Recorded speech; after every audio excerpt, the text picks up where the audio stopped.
Scott, we have 6 airline and aviation unions now writing a letter to the leaders of Congress asking them to extend payroll aid through March 31st. Just to refresh your memory, you've got payroll aid that has kept these basically thousands, tens of thousands of workers employed despite the drop-off in traffic for the airlines.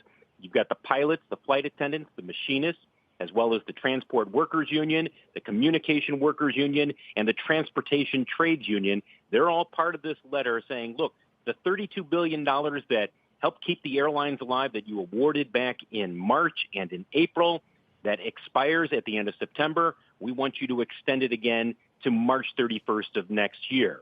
All of this comes at a time when you look at passenger levels, they have not snapped back.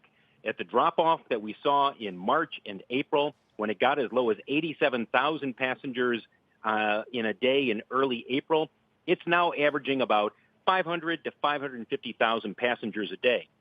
And while that is an improvement, it's still down about 80% compared to the same day last year. So the airlines have not seen the snapback in business. They're still losing tens of millions of dollars every day. If you take a look at shares of United, there's news tonight that United is increasing its debt offering. Remember the $5 billion that's being backed by the company's Mileage Plus frequent flyer program?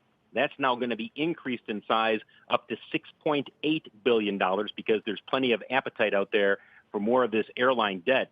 Bottom line is this, Scott. You've got these workers who are saying if you don't extend this aid, tens of thousands of airline and aviation workers are likely to be losing their job come October 1st. I'm not sure Congress is going to say, we're ready to write you another check for $32 billion. Refresh my memory, Phil. Was it American Airlines that said at the end of September it was going to have to lay off a bunch of employees? All of them have. Nobody has. And they said that when they went to Capitol Hill back in March, Scott. Everybody has made it clear. They need to be substantially smaller unless you see a complete return in traffic levels. That's not going to happen. And they've been very clear, very upfront, that they will not need as many pilots, flight attendants, machinists, ramp workers. They simply will need to be smaller airlines.